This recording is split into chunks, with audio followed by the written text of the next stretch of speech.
type of natural disaster or man-made disaster is a psychological event to somebody. Another important impact is the emotional impact of a disaster. The best predictor of how people will deal with a crisis is what their functional level was before the crisis. This kind of work is hypnotic, that it is incredibly engaging. You need to take care of yourself. That's the number one rule. Take care of yourself and your buddy after a disaster. It's a normal response to an abnormal situation.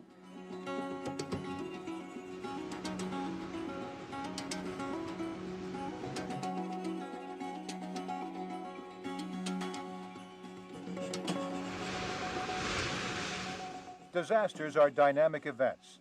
They can occur seemingly out of nowhere, and they can challenge a community and community members.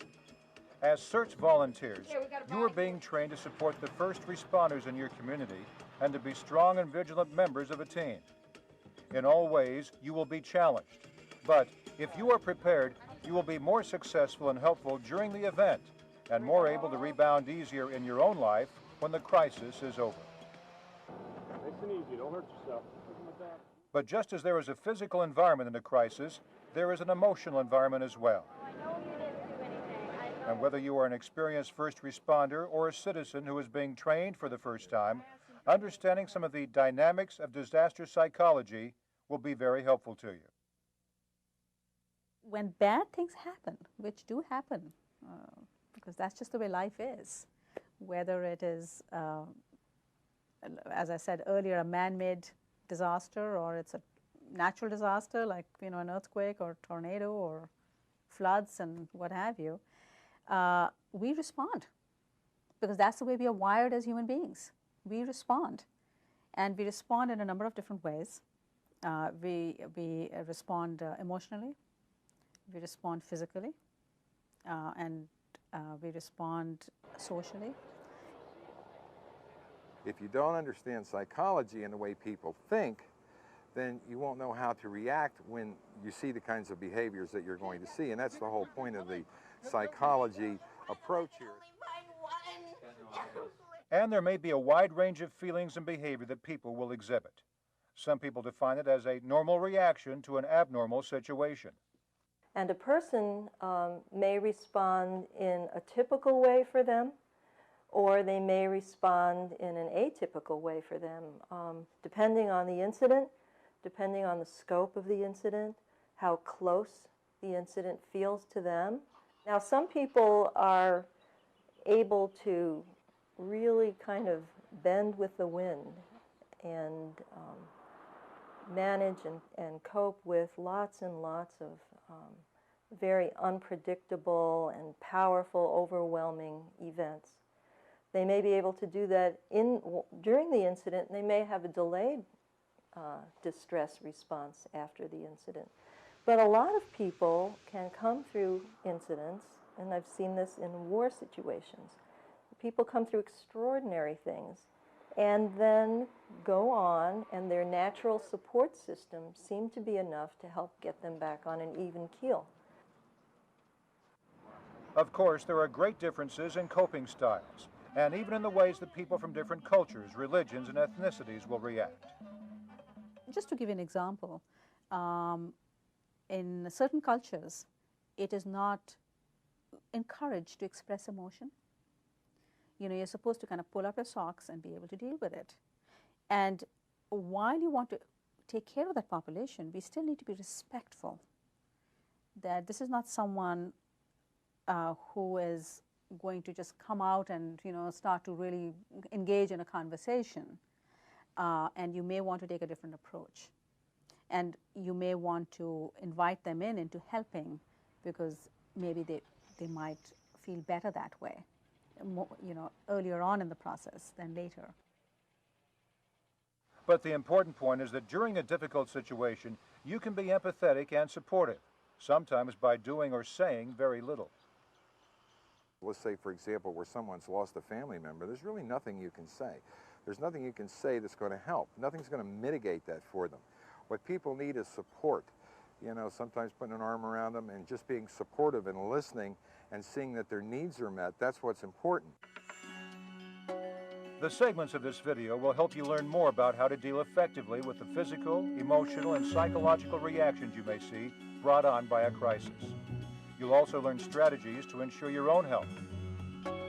Here's what follows. The CERT volunteer, working together as a team. Helping people cope in a disaster. Helping children and youth. Helping the elderly. Helping yourself and your teammates. Managing people in crisis. Disasters are very stressful experiences. And as a member of a CERT team, your responsibility is to work with your team members and take on whatever challenges you are assigned. But the first step in being able to help others is to make sure you have your own house in order. That means being psychologically ready, but also having all of the details in your own home worked out so that you know that your family members are safe and taken care of. The first thing you want to do if there was a disaster is make sure that your own family is okay, make sure your own house is safe, and then you want to get together and meet up with your partners and your buddies and your other CERT members in your community, and then you can come up with a plan and start to operate in a systematic manner so you can go out and do the most good for the most amount of people. As a CERT volunteer, you are part of a team, and your teammates will be a source of strength for you as you work together in the disaster areas. Of course, you will work hand in hand with your buddy and with the team of first responders in your community. You don't go anywhere by yourself. You always go with your buddy. You need to take care of yourself so you can help other people. To work together in a team, for one thing, it's a safety issue. We want to make sure that if something happens to me, my partner is going to be there, or we consider it their buddy, is going to be there for them to assist them. And if I'm injured, it's somebody that can aid me or maybe go get help if I need help. We just feel that in a way, two heads are better than one. Because you'll be operating as part of an official team, community members will look to you for information and answers. You'll be perceived as a leader during the situation and must be confident about what you're doing.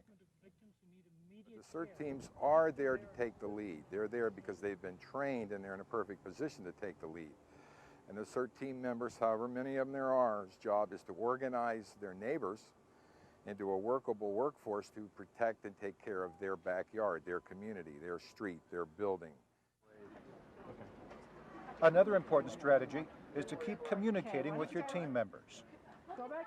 One thing is just to brief people as they come into an incident, to let people know if they're going to be really disturbing images, you know, what they're going to see, so that they're not going to go through an emotional shock just walking onto the scene. They'll be able to steel themselves a little bit emotionally and, you know, have a better chance of staying in that middle zone. Here's what you'll want to remember. Be prepared. Have your own emergency supplies organized. Establish emergency plans for your home and family. Work with your buddy. Work with the team. Work with the other teams of first responders. Be ready to be a leader. Keep communicating with your team members. Expect people to react. After a disaster occurs, people will experience a range of emotions, and they may exhibit a variety of emotional, psychological, and physical reactions depending on their loss. As a team member, you may have the responsibility of helping to manage and stabilize situations. For you to be effective, you need to recognize how to deal effectively with different populations in the community, such as children, the elderly, persons with disabilities, and adults. When you work with these groups, some of your reactions will be intuitive and natural. But because people are under acute stress, they may react or overreact more than they would normally. It became very clear that our being able to focus our energies in the right way to manage situations could result in a clear management of the situation, to stabilize it, to increase the calm, increase the peace amongst those people going through it right then. Sometimes in a crisis situation, people will overreact when they are part of a group, as emotions are contagious and seem to spread from one person to the next. As the CERT team member, your job is to keep the group calm. At times, this may mean separating someone from the group if they are extremely troubled. Stabilizing a group that's engaging in that kind of thing involves sometimes trying to separate out and contain the people that are agitating or creating that kind of a response in the larger group, and also providing whatever kind of information you can that will help to stop that process. Here are some general strategies for dealing with adults after a crisis has occurred. Listen to them, support them, reassure them, comfort them, distract them from the situation, encourage them to breathe, encourage them to walk around and walk with them, keep groups calm, give them accurate information about what's happening and will happen, try to find out answers to their questions, encourage them to follow instructions of first responders and law enforcement personnel, involve them in helping others, stay calm yourself. During and after a disaster, everyone is stressed and feels unsettled. But for children, being involved in a disaster can be frightening and confusing. Just like adults, children too are affected by disasters in a number of different ways. But we forget that children are not miniature adults, and so they are affected socially, they are affected emotionally, and it can also impact their cognitive abilities. Of course, children will react differently to a crisis depending on their age. And so when we work with kids who have faced a disaster or an act of terror, we really need to be mindful of what the age of the child is. And so our approach to how we work with them or how we talk to them about what might have happened really would be impacted by that. Younger children have fewer emotional defenses and less cognitive ability to deal with the crisis situation. Young children can confuse reality and fantasy, and they can be very fearful. Children are terrified by these things just like adults are, and they don't have the understanding that adults have in an event. Children don't understand, for example, that a hurricane has gone by and that another one's not right behind it. We make the assumption that they believe that, but they don't know that. They don't understand that concept. I think the other thing is young children really sometimes blame themselves. You know, they indulge in what we call magical thinking. And to answer these questions, sometimes they start to think that, you know, if I had just picked up my clothes this morning, maybe this wouldn't have happened. And it is amazing, it is really amazing, because kids have such imaginations that they're trying to make sense of this all. And that they somehow think that they had something to do with it. And I think if you hear that, as a grown-up, you're going to say, no, honey, I mean, no, not at all. And you can just imagine how comforting that may be for the child to think it is not something they have done. But even though we may want to protect children, it is still a good practice to be as honest with them as we can. Very important to be upfront to children and older people and let them know what's going on. And experience has shown that if you are very direct with children and the elderly and tell them exactly what's going on and what's happened, they tend to react very well to that. It's intuitive that we want to take care of our little ones. And so sometimes we don't want them to see bad things, we don't want them to hear bad things, but they are. And so for us to say, don't worry about it, really is doing a disservice to the child, because you're shutting that door of dialogue. And then the child is left with these feelings that the grown-up has kind of given the message, don't talk about it. And so it's really important for us to acknowledge what has happened in a very simple, age-appropriate, developmentally in line with where the child is. Ask the child, what's your sense what happened? Because that will give you an indication. If the child says something, a lot of roofs got blown up, we don't have to give a more sophisticated explanation. So that gives you a kind of a bar of where the child is, and you kind of either raise it or lower it depending on what the response is. So volunteers should try to talk to children about their feelings, just as they would with adults. Take a little time to say, how are you feeling and how are you doing? You're opening a dialogue. Now, some people walk through that door and others don't. But at the same time, you know, we need to be available. We need to be somewhat reassuring.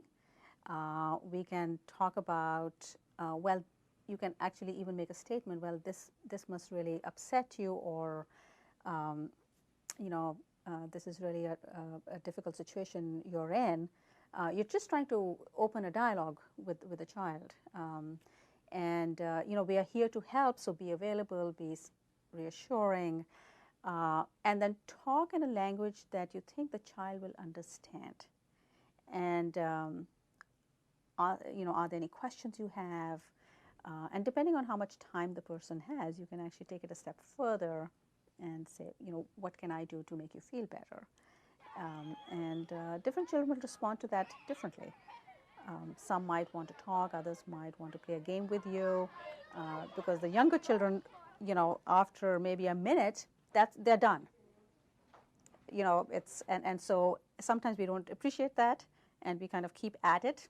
But the children of, you know, they've gone to another issue, and so you need to be where the child is. And sometimes that's hard to assess, but I think if we pay attention to it in our own minds, we'll do a better job of it. Sometimes something as simple as a toy or teddy bear can be very helpful in comforting a child. If we do have to place family members in a shelter or be away from them, particularly with children, we like to make sure they have something familiar with them. A doll, a bear, a toy, something familiar that child can clutch to. It is very, very helpful for them. It's also important that if you say you're going to be back in a couple hours or you're going to call in a couple hours, you do that, because they're watching the clock even if you're not. Older children and teenagers may feel better if they are given tasks to perform. Everyone can help in some way, shape, or form. And I think that's really important. In fact, I would encourage those, because then they feel that they are just not witnessing this helplessly, and that they must be important enough that someone actually values what they have to offer. So when you work with children and youth, respond appropriately to them based on their age. Make sure that younger children are never left alone. Shield them from the scene of the disaster. If you need to, put them behind a car or bus and away from any dramatic scene. Keep them warm. Give them water and food. And of course, unite them with family members as soon as you can. And remember, sometimes with children, you may have to explain the situation again and again and reassure them that everything will be all right. You know what the psychological responses are. Know what the differences are depending on the age of the child. Know that everyone is affected. Know that most people are resilient and will get back and will bounce back on their feet. It's a normal response to an abnormal situation. Key points to remember helping children. Be gentle with children. Listen to what they have to say. Begin a conversation with them. Be honest. Get on their level, literally. Talk to them at their height. Hold the child. Make sure children are not left alone. Shield children from the scene of the disaster. Keep children warm and give them water or drinks. Reunite children with family members as soon as possible. Explain the situation clearly, again and again. Give them something to comfort them, a teddy bear or doll. The younger the child, the more supervision he or she needs. Give older children tasks to do, such as helping with the younger children or taking on other jobs.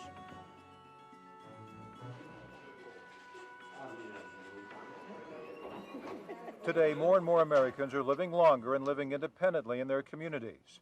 And within the elderly population, there is great diversity. If someone is cognitively intact, not demented, high functioning, they're going to react the same way that a younger person may react. Those people are attentive to the news, they've paid attention, they've thought about what they're going to do. They will have disaster emergency kits and phone numbers and things like that prepared just as a younger person would. And some people and some studies show that the elderly are in fact more resilient in the time of a disaster because they have experienced problems in the past. But although elderly people may be resilient, they may still need some special assistance during an emergency. Oftentimes, you may need to help them with their physical needs. Sometimes people get along fine on their own, but they move more slowly, and they may have difficulty with going quickly. Also, they may be hearing impaired and may have trouble hearing what people are saying to them. So it may be necessary for emergency workers to speak loudly, for example, more loudly than usual. Or visual impairment may also be a problem. People may have a reduced visual capacity, and that may also really impair their ability to respond to instructions. Some elderly people may also experience cognitive problems. Over the age of 80, it's estimated that 40% of the elderly may have some form of dementia. This dementia may leave the elderly person confused and unclear, particularly during a stressful situation. On the other hand, someone with cognitive impairment, somebody who is mildly or moderately demented, still living on their own in the community, but maybe dependent on neighbors or family members or spouses or children to help them with basic organization, they may have very difficult time understanding that something is going wrong. One of the characteristics of dementia is a difficulty in absorbing new information. And also another characteristic of people with to moderate dementia is a real dependence on routines. And disruption of the routine may be very hard for them to understand. So, volunteers should assess the level of functioning of the elderly person and then respond accordingly. For instance, you may need to repeat an instruction to an elderly person several times, or you may need to give them more time to process their thoughts, or help them move around. Elderly people who live in a nursing home will also need a great deal of assistance.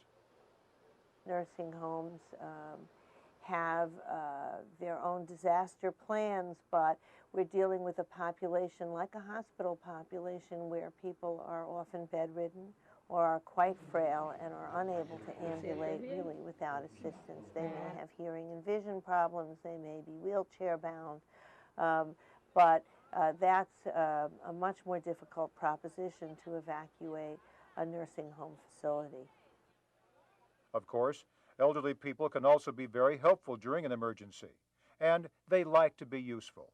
They're a great resource for us. We don't use them very often, and they want to help, they want to participate, and they should be allowed to the extent that they can.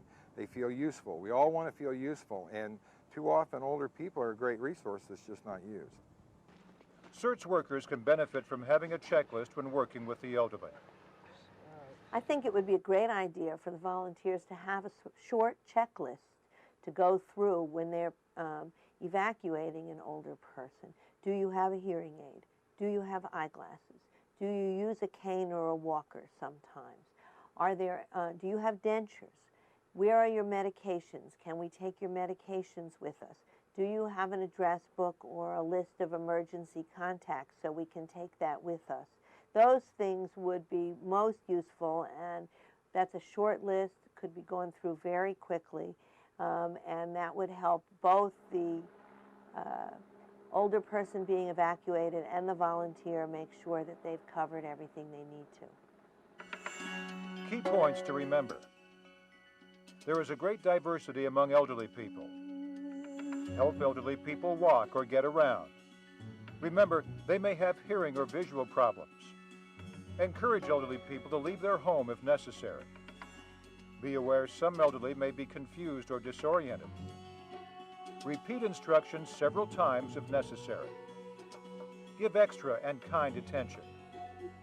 Give them tasks that they can handle. Make them partners in your efforts. It's clear that when people are victims of a disaster, they will react. And even though you are part of the helping team, you can still be strongly affected by the experience. volunteers themselves are having the same responses. You know, they are not any different from the people who are directly affected by what's happened. And so I think it is important to be in tune with yourself as well. And we don't allow ourselves to have the same feelings. And so there's a lot of burnout amongst people who are the helpers, if you will. While we are helping everyone else, we need to help the helpers. A person who is new to emergency work suddenly can find themselves in the position of being overwhelmed by the intensity of it. They themselves may be either overreacting or underreacting. But later on, even if they're functioning well at the time, they may later discover that they're having delayed reactions to it. Everybody can get into situations that can create that kind of delayed reaction. And anybody who says that that's not true simply hasn't lived long enough yet. They'll get there eventually, particularly doing emergency work. Oftentimes, people don't pace themselves and keep working and working because there is so much to do and they want to help. We do know that that people rushing in to help others in times of a disaster will work till they drop. And it's not uncommon to see workers work 12, 14 hours straight without any break. And so it's incumbent upon somebody who's in charge to make sure that the people working stop, rest, get hydrated with some fluids, get something to eat, get some rest, or you burn them out. Once they're burned out, they could take 3 days to recover from it. So you've got psychological and physical stress all working at the same time. We all learn to try to pace ourselves and to try to give ourselves a proper break. When we check ourselves and we check our buddies and we see that, you know, we're under a lot of stress and things are getting a little bit out of control, that might be the time to say, we need a break. Because working in a disaster environment can be compelling, sometimes it is difficult for volunteers to leave the situation. And people get very attached to incidents, and it's really hard sometimes to know yourself that you need a break. Sometimes it takes somebody from the outside, or a buddy, or a team leader, to recognize that it's time to stop, to talk, to eat something, to drink something, and rotate somebody else into those kinds of activities. And it is also important to the success of the team that volunteers understand the stresses they are experiencing so that their teams can remain unified and effective. CERT teams have to be fully aware of all the gambit of psychological responses to events. Otherwise, their teams won't hold together. People get uptight, they get upset, they say things they shouldn't. The group can't wear their emotions on their sleeves and get angry and break up, or the team won't hold together. It's important in the team leaders and the stronger people in the team to keep the teams together, to understand the emotions that are going on. People get upset and have every right to be upset. They get angry, they get sad, they go through a lot of experiences. It's also important that you check in with your teammates and make sure that they are handling the situation all right and are not spiraling up or down. Often, first responders tend to under-respond because they are focused on the job. So, it may be easy not to notice that a team member is even having a difficult time. But you've got to have somebody in charge that's regulating how long people work, because at some point when you get tired, you become a liability. You have a chance of getting injured now, and so it's very important to pace that. And so that we do try to tell whoever's leading the operation to make sure that they pace the people and rotate them in their duties and things like that. And everyone has their own hot spots or areas that they cannot work in or that are too much for them. Everyone needs to assess what they can handle, and you should not feel that you have to work in every situation. And if you are uncomfortable, you should have yourself reassigned. Find other tasks to do to support your team's effort. Folks who have been in emergency work for some time usually have a tremendous capacity to let most things just run off their back, like water off a duck's back. It doesn't get under their skin. But when you hit the right Achilles heel, when you hit the right area of vulnerability in their particular life, where this situation parallels a situation that had defeated them before, or this situation reminds them of a particular horrible situation that had happened before, that they're carrying baggage about, then they are more vulnerable than other people in just those particular places. really know yourself. It's not only just permission, it's what you should be doing. Check yourself. If you find yourself becoming unduly distressed and a little break is not enough, take yourself out if you can. You know, do something else and come back for the next one. Everyone needs to find ways to relieve stress in their lives. Especially when you're working in a disaster situation, it is important that you take extra care of yourself.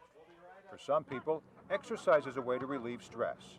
Other people find other ways, eating a healthy diet, relaxing with family or friends, or connecting spiritually. One of the biggest things that you can do is be hydrated and proper nourishment. You know, alcohol, caffeine, and those types of beverages are not conducive to lowering stress in those kinds of environments, and typically that's what people load up with: coffee, sodas, beer. And that's really the wrong stuff to be taken. People need to eat, they need to get water, they need to rest, and they need to talk. That's an important thing, being able to talk with each other, and that'll minimize the stress. Talking or debriefing with other volunteers is also important to your health. You need time to talk about your experience and what went on during recovery operations with others who were involved. I would really urge the volunteers to have their own way of talking about what they've experienced, whether it's in groups or whether it's in a more formalized or informal way. But it is absolutely critical to take care of yourself, because otherwise you're not going to do a good job of the people you're trying to help. You'll also be involved in official debriefing sessions that can be very helpful. Debriefing is about pulling the team back together after it's had a difficult experience. It has an organizational level, not just a personal psychological level. Debriefing is what we do normally when we get together with other people who have been through something difficult and we just talk about it. A formal debriefing has very clear steps that have to be gone through in order to be utilized in terms of its maximum potential. It wasn't exposed. When we go into emergency situations, we must learn to keep ourselves balanced inside, to have a running dialogue with our deeper self about what in this situation moves me. And keeping an eye on that, go ahead, but protecting ourselves first. Key points to remember: find your own way to manage your stress levels. Exercise. Eat a healthy diet. Connect with family and friends. Connect spiritually. Talk about the experience with other volunteers in informal and formal debriefing sessions.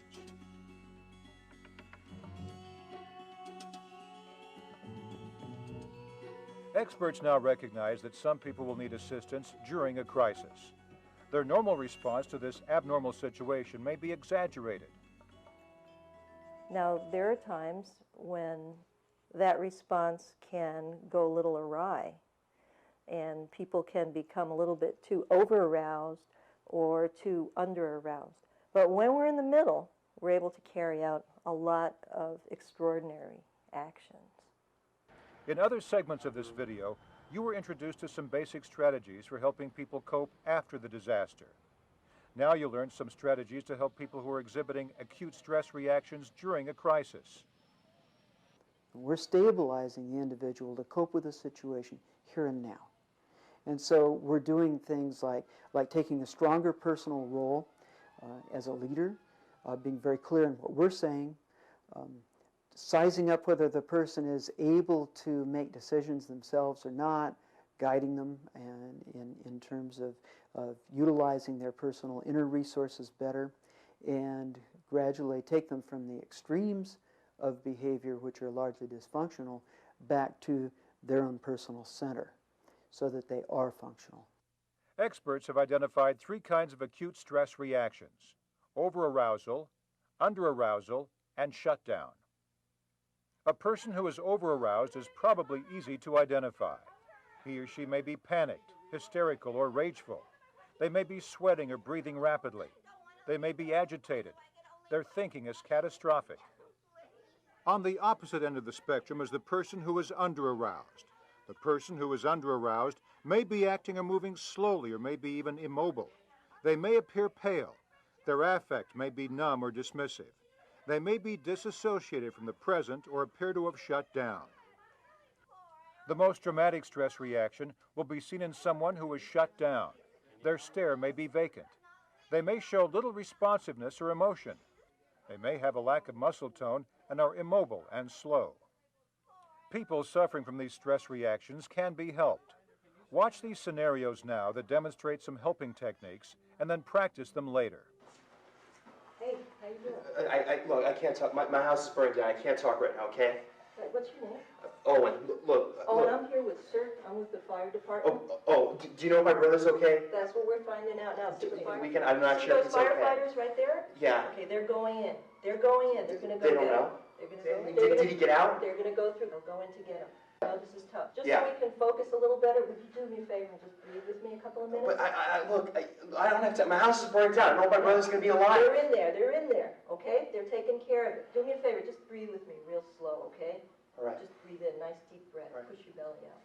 1, 2, 3, 4. Hold it. 2, 3, 4. Let it out. Let your belly relax. 3, 4. And hold it. 2, 3, 4. Let's do it one more time, okay? Big breath. In. 2, 3, 4. Hold it. 2, 3, 4. Let it out. Nice and relaxed. 3, 4. And hold it. 2, 3, 4. Okay, we're going to walk over there, okay? All right. Keep breathing while you walk over there. All right. All right? We're going to see what they're doing and find out what's going on. Okay. Hi, I'm Ken. I'm with the CERT team, with the fire department. How are you doing? What's your name? Trevor. Where do you live, Trevor? I live in that house. Where the fire is? Yeah. What's going on? Can you tell me what's going on? Smoke and I saw fire and I don't know really what's going on right now. Okay, Trevor, would you like to find out a little bit more about what's going on? Sure. Take a deep breath. Like that. Take a breath. Another one. Yeah, do another one. Good. That's good. Okay, listen. Let's stand up, everybody, okay? Stand up. There you go. We're going to walk over and see what's going on, all right? Can you come with me? Yeah, I can come. All righty. Let's take another breath. Okay, good. Come on, let's walk this way. All right, come on. Hi. How are you? How you doing? I'm Joanne from the fire department, the CERT team. What's your name? Okay. Do you think that you're hurt? Do you think you can get up and walk out with me? I want you to take a few quick breaths, okay? Just so that you can tell me what's going on, okay? Ready? Breathe a few breaths with me, okay? I'm going to take a few kind of quick breaths to sort of get you going, all right? Ready?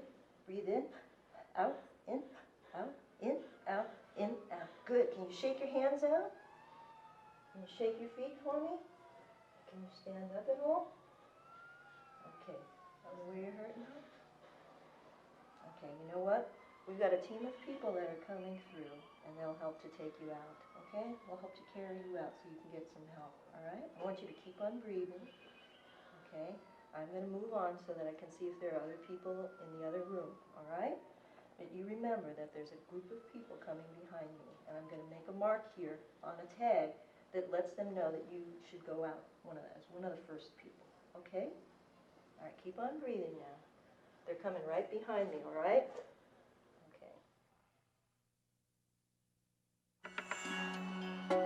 Although a disaster situation can produce strong reactions and panic in some people, most will be able to stabilize.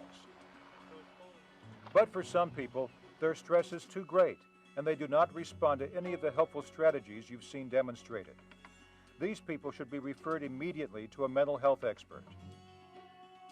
Refer people to a mental health expert immediately who are having a serious cognitive disorientation, appear stunned, have hallucinations, have bizarre beliefs, are hysterical or showing uncontrolled emotionality, seem disconnected or unfocused, are agitated, are having a profound withdrawal, are showing ritualistic behavior, are unable to protect or care for themselves. Key points to remember.